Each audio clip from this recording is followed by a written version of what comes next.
வண்டி நிறுத்து.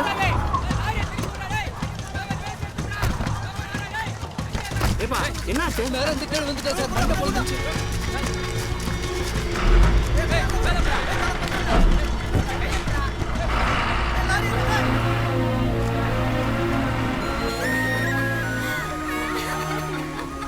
Sir, Simmakkal ரவியோட quarry 60 அடிக்கு தான் பெர்மிஷன் கொடுத்துருக்காங்க. ஆனால் 300-400 அடியும் தோண்டிகிட்டே இருக்காங்க. இப்படி தான் தினம் 4 பேர் செத்துட்டு இருக்காங்க. விஷயம் வெளியே தெரியாமல் இருக்கணுன்றதுக்காக பணத்தை கொடுத்து மறைச்சிடறாங்க சார். ஒன்றும் இல்லை, பசங்களோட கேரக்டர் கண்டுபிடிக்க சின்னதாக ஒரு டெஸ்ட் இருக்கு. என்னது? நான் கேட்குற கேள்விக்கு ஓப்பனாக பதில் சொல்லணும். நைட்டு 12 மணி, ஒரு பஸ் ஸ்டாப், 3 பேர் நின்றுட்டு இருக்காங்க. ஒரு அழகான பொண்ணு, உன் உயிரை காப்பாற்றின நண்பன், ரொம்ப சீரியஸான கண்டிஷனில் ஒரு வயசான பாட்டி. உன் வண்டியில் ஒருத்தரை தான் ஏற்றிக்க முடியும். யாரை ஏற்றிக்குவ? அழகான பொண்ணு, உயிர் நண்பன், உயிர் போகிற கண்டிஷனில் பாட்டி. ஒன்றும் இல்லை, ஃப்ரெண்டு கிட்ட வண்டியை கொடுத்து பாட்டியை ஹாஸ்பிட்டலில் அட்மிட் பண்ண சொல்லிட்டு பஸ் ஸ்டாண்டில் ராத்திரி பூரா வெயிட் பண்ணி லைஃப் பார்ட்னரை பிக்கப் பண்ணிப்பேன். எப்படிரா? பேசிக்காகவே நாங்கள் ரொம்ப பிரில்லியன்மா. உனக்கே இது ஓவரா தெரியல? ஏய், அது சேது தானே? என்ன பண்றதுன்னு தெரியல. ஆமா. யார் அந்த பொண்ணு? அழுவாதன்னு சொல்கிறல்ல, அமுதா. சேது லவ் பண்ண பொண்ணு. அவள் வீட்டில் வலுக்கட்டாயமாக வேற ஒருத்தனுக்கு கல்யாணம் பண்ணி வச்சுட்டாங்க. அம்மு, நைட் ஏதாவது பிரச்சனை எனக்கு ஃபோன் பண்ணு. பயப்படாமல் போகிறேன். அமுதா, வேற எப்படி இருக்க? நல்லா இருக்க சிவா.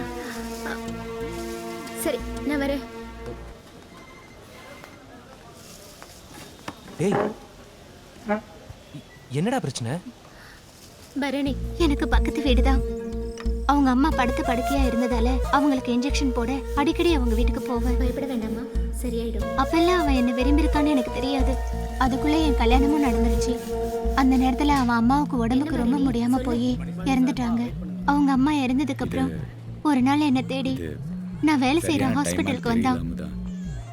இந்த விஷயத்த எங்க அம்மா சாருக்கு முன்னாடியே பேசணும்னு நினைச்சேன். அதுக்குள்ள உனக்கு கல்யாணம் ஆயிடுச்சு. நீ பேசாம என் கூட வந்துடு அமுதா. எனக்கு நீ வேணும். அவன் அப்படி கேட்பான்னு நான் நினைக்கல. அவனை திட்டிட்டு போயிட்டேன். அதுக்கப்புறம் என்கிட்ட அடிக்கடி வக்ரமா நடந்துக்க ஆரம்பிச்சான். ராத்திரி நேரத்துல வீட்டுக்கு வந்து ரொம்ப மோசமாவும் அசிங்கமாவும் நடந்துக்கிட்டான். அவன் டார்ச்சர் தாங்க முடியாம நாங்க வேற ஏரியாவுக்கு குடி போனோம். ஆனா அங்கேயே வந்து அவனை பத்தி ஏன் கவலைப்படுறாமதா? நான் சொல்றது கேளாமதா?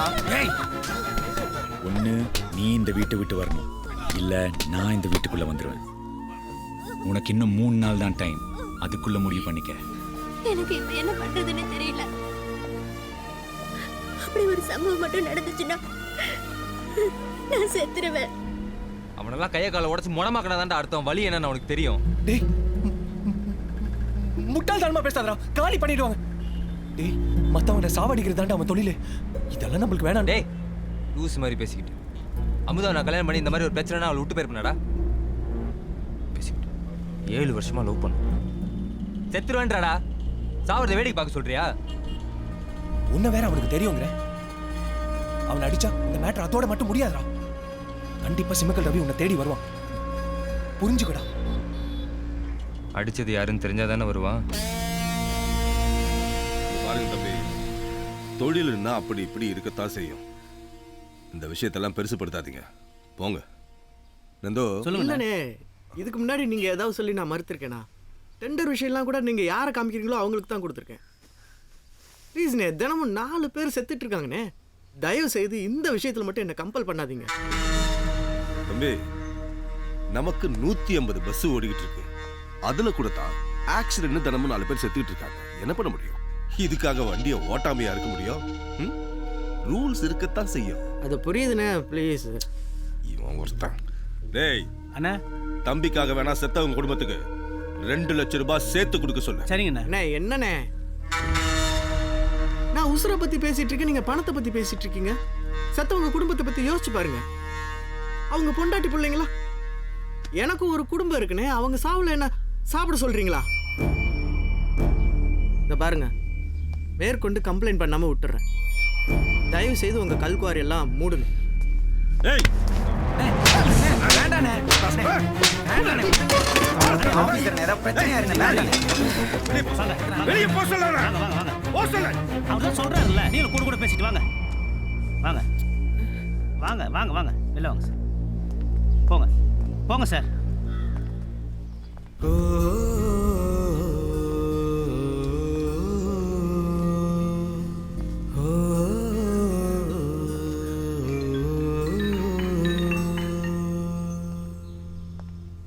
சொல்லுமா. செல்வி முழுகாம இருக்காடா, கன்ஃபார்ம் ஆயிடுச்சு.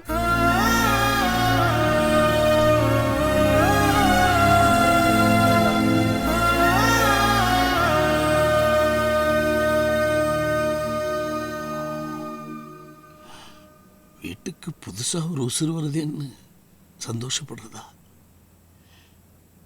இல்லை என் மகன் ஏதோ ஒரு எச்சக்கலை நாய்கிட்ட அடி வாங்கிட்டு வந்து நிற்குதுன்னு கவலைப்படுறதா தெரியலடா. ஆனா ஒண்ணு, இந்த மாதிரி நேரத்துல தான் நாம நமக்கு தெரியாம காணாம போயிடுறோம். நீ உனக்கும் தெரியாம காணாம போயிடக்கூடாது. நல்லா யோசி. உனக்கு எது சரின்னு படுதோ அதை செய்.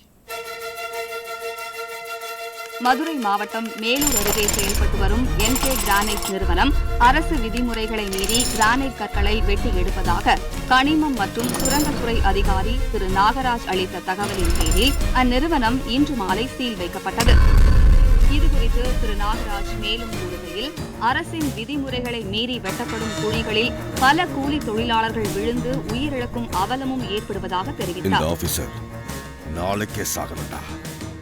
அண்ணே, இப்பதான் இது நியூஸ் ஆயிருக்கு. இப்ப போய் சாகணும்.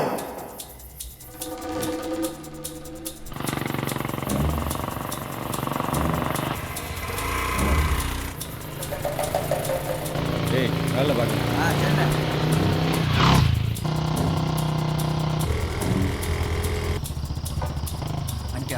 வந்துட்டியா மாப்பிள்ள.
சேது,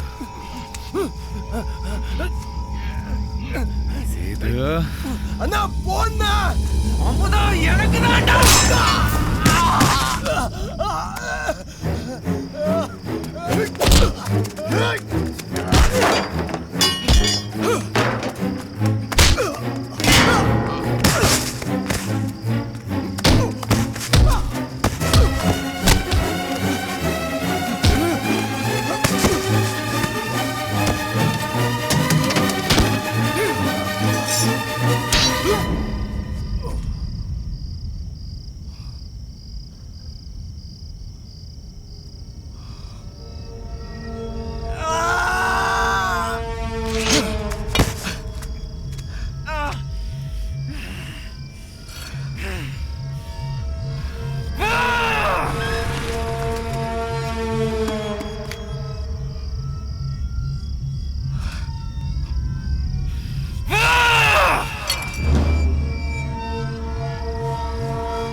அமுதா ஃபேமிலியோட திருச்சிக்கு ஷிஃப்ட் ஆயிட்டா. நீயும் கொஞ்சம் காலத்துக்கு இந்த ஊர் பக்கம் வர வேணாம். எதுவாக இருந்தாலும் நானே ஃபோன் பண்றேன்.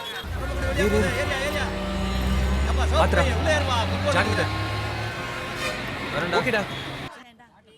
நந்தோ அண்ணே அந்த சேது யார் என்னன்னு விசாரிக்க சொல்லு. சரிங்கண்ணே. ஹலோ அண்ணே, நத்தரோட கிராஸ் பண்ணிட்டு இருக்கண்ணே. முடிச்சுட்டு கூப்பிடுறேன். அண்ணே நம்மால் நத்தனோட கிராஸ் பண்ணிட்டான். ஆஃபீஸருக்கு ஃபோன் போடு. Hello sir. ஹலோ ஆஃபீஸரை. சொல்லுங்கள் சார். இப்போ எதுக்கு ஃபோன் பண்ண தெரியுமா? சாக போகிறேன். எதுக்காக சாக போகிறேன்னு தெரியணும்ல. என்னடா இவ்வளோ பயங்கர சத்தமாக இருக்குது? அவன் உயிரோட இருக்கானான்னு செக் பண்ணிக்க.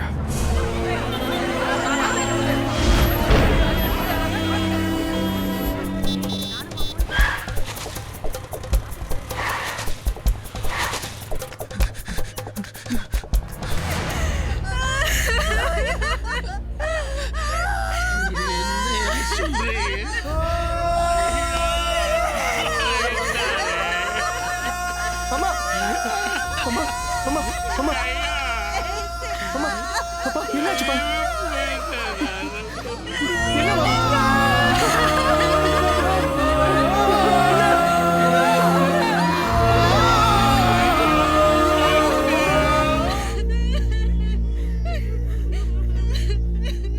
இந்த திரைப்படத்தை முழுமையாக கண்டு மகிழ உடனே டவுன்லோட் செய்யுங்கள் Raj digital TV OTT app. வருடத்திற்கு வெறும் 299 ரூபாய் மட்டும்.